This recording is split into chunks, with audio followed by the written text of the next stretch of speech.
जब शैतान के एजेंट आएंगे आप क्या कहेंगे? नहीं आए कहेंगे आई लव मोहम्मद सल्लल्लाहु अलैहि वसल्लम। जब शैतान और उसके एजेंट आएंगे तो आप कहेंगे आई लव मोहम्मद सल्लल्लाहु अलैहि वसल्लम। अस्सलामु अलैकुम वरहमतुल्लाहि वबरकातुहू। ये असदुद्दीन ओवैसी साहब का छोटा सा वीडियो जो अभी अभी आपने शुरू में देखा है, ये वीडियो हम आपको पूरा दिखाने वाले हैं और ये वीडियो आपके लिए देखना बहुत ज़्यादा ज़रूरी है। तो अपनी ज़िंदगी के कीमती टाइम में से थोड़ा सा टाइम निकाल कर इस वीडियो को पूरा ज़रूर देख लेना। यकीनन असदुद्दीन ओवैसी साहब ने बहुत कीमती और बहुत ज़रूरी पैगाम दिया है। तो चलिए सबसे पहले इस वीडियो को देख लेते हैं, उसके बाद में कुछ बात करते हैं। ये इसलिए हो रहा है क्योंकि आप अपने हक के लिए नहीं लड़ रहे। मुझे माफ करिए अगर किसी को तकलीफ हो रही है। अगर आप अपने हक के लिए लड़ेंगे तो यकीनन तमाम मसाइल हल होंगे। अगर आप अपने शऊर का सबूत देंगे, जिंदगी का सबूत देंगे, अगर आप एहतजाज करने पर आएंगे, अगर आप एक होकर मजलिस को वोट देंगे तो आप देखेंगे तब्दीली पैदा होगी। अगर आप नहीं करेंगे तो हर सियासी पार्टी सिर्फ आपको आकर कहेगी कि देखो हम तुमको बचाएंगे आरएसएस से, और जब वोट ले लेंगे उसके बाद जब हम पर हमले होंगे गौरक्षक की तरफ से या फसाद होगा तो कोई हमारी मदद करने नहीं आएगा। अपने दिल पर हाथ रखकर सोचिए कि पिछले 40 साल में अगर हाँ पर हमने कुछ तरक्की की, कुछ हमने दुनिया में हासिल किया, तो इसमें कौन सी सेकुलर पार्टी ने आपकी हमारी मदद की? नेता तो बना दिए जिनकी जबानों पर ताला लगा हुआ है, इलेक्शन जीत कर आ गए मगर विधानसभा में गूंगे और अंधों की तरह बैठते हैं, बहरों की तरह बैठते हैं। इनमें इतनी जुर्रत नहीं है कि खड़े होकर मिल्लत मजलूमा की तकलीफ को बयान कर सके। मेरे भाई, आपको एक हरकियाती लीडरशिप की जरूरत है जो आपके दिल की, जज्बात की, आपके मसाइल की सही तर्जुमानी कर सके। मैं आपसे वादा कर रहा हूं कि आइए मजलिस का साथ दीजिए।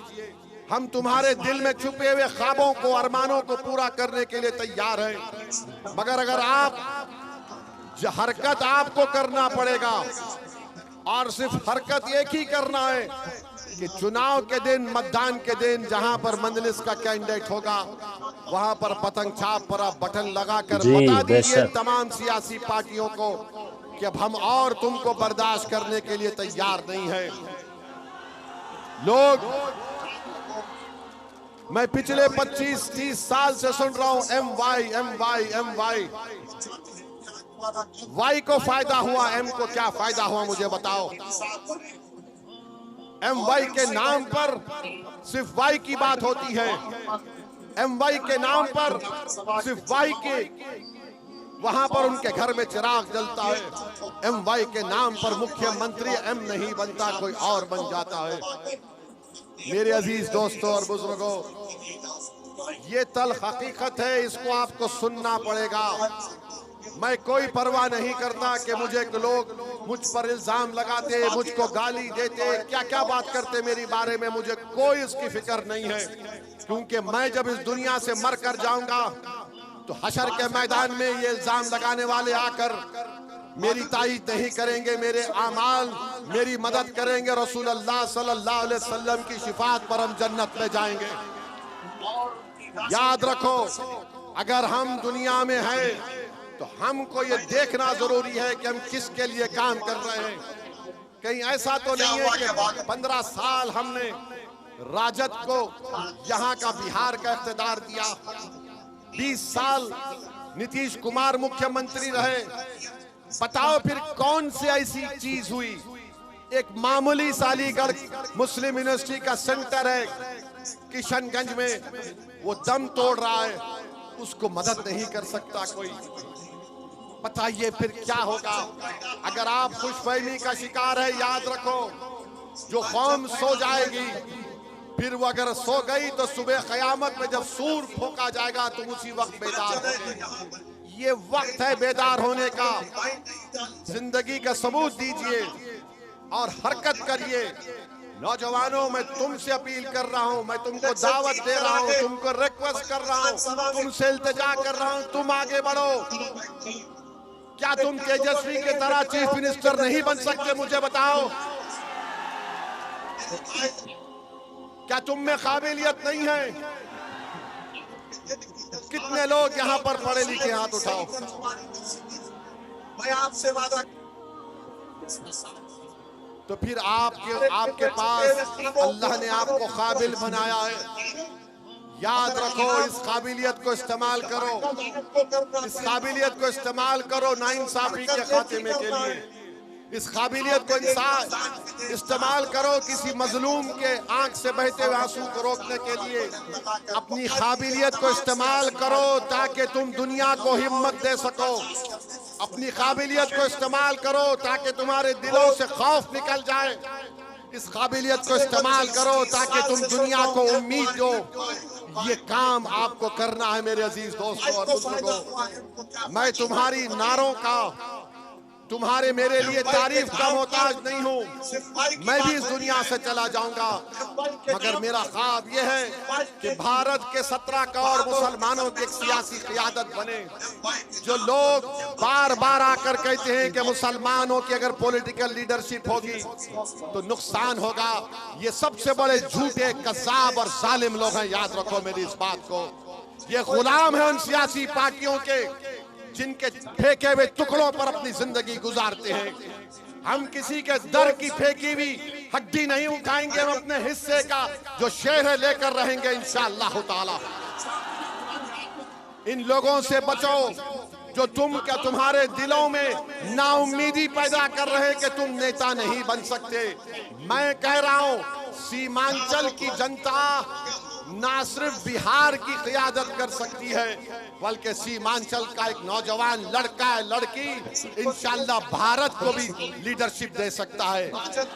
ये काबिलियत आप में है, इसको इस्तेमाल करो। कॉन्फिडेंस डेवलप करो अपने आप में। याद रखो, अपने ख्वाबों को पूरा करो। अगर तुम्हारी मंजिल तुमको सितारों में नजर आ रही तो इन सितारों को हासिल करने की कोशिश करो। मेरे अजीज दोस्तों और बुजुर्गों, अल्लाह की जात पर अटूट भरोसा करो और तवक्कल करो। अल्लाह ही हमको कामयाब और कामरान करने वाला है, मगर कोशिश करना हमारे हाथ में है, जुस्तजू करना हमारी जिम्मेदारी है, कुर्बानी देना हमारी फितरत में है। तो मेरे अजीज दोस्तों और बुजुर्गों, यही चंद बातें मुझे कहना था। इस इंसाफ के कारवां के लिए, न्याय यात्रा के लिए चुनाव आ रहा है तो कोई कह रहा है कि मैं 10,000 महिलाओं को दूंगा, तो कोई कह रहा है मैं आ गया तो 2,500 दूंगा। मेरे भाई, तुम 15 साल की सत्ता का हिसाब नहीं दे सकते। तुम कौन से महिलाओं का साथ दोगे? आज आप देख रहे हैं कि मोदी, नीतीश कुमार, चिराग पासवान, कुशवाहा साहब ने मिलकर एक ऐसा काला कानून बनाया वक्फ का, उसको वक्फ तरमीमी कानून कहते हैं, जिसके जरिए से बिहार की मस्जिदों को खतरा पैदा हो गया, बिहार के दरगाहों को खतरा पैदा हो गया, बिहार के खानकाहों को वीरान करने की नाउजुबिल्लाह कोशिशें की जा रही है।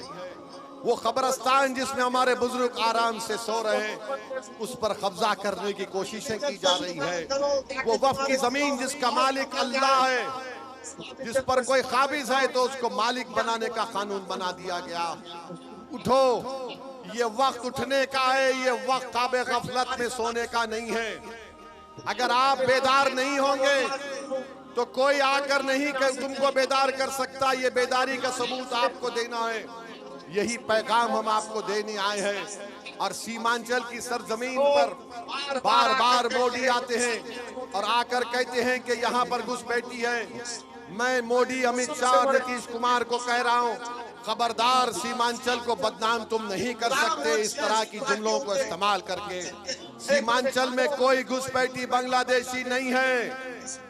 सीमांचल एक गयूर, भारत से मोहब्बत करने वालों की यहाँ पर लोग हैं जो भारत पर अपना हर चीज हमारे बुजुर्गों ने मिटा दिया।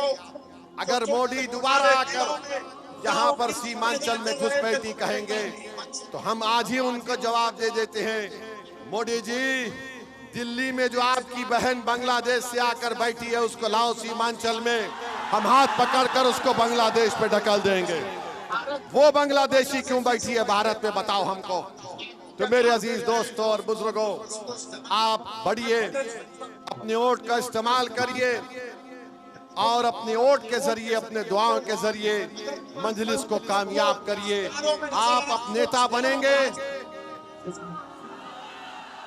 आप पॉलिटिकल लीडर बनेंगे। किसके पॉलिटिकल लीडर बनेंगे? किसके पॉलिटिकल लीडर बनेंगे?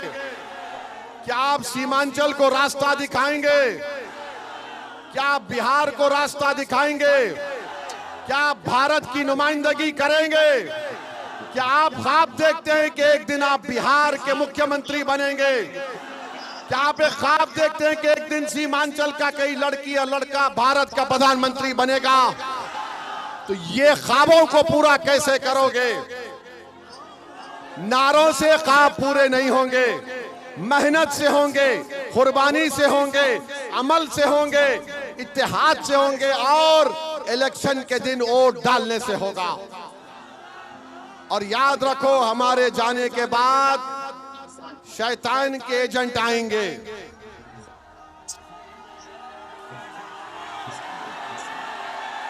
शैतान के एजेंट आएंगे।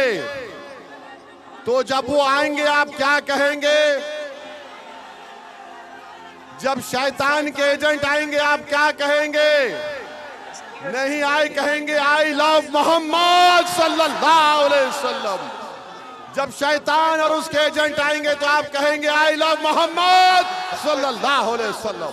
वाखिर दावाना अल्हम्दुलिल्लाहि रब्बिल आलमीन। यार जब भी असदुद्दीन ओवैसी साहब बयान देते हैं ना तो दिल भर आता है, आंखें भर आती हैं और हकीकत में ये लगता है कि वाकई में असदुद्दीन ओवैसी साहब सच्चे लीडर हैं और सच्चे नेता हैं।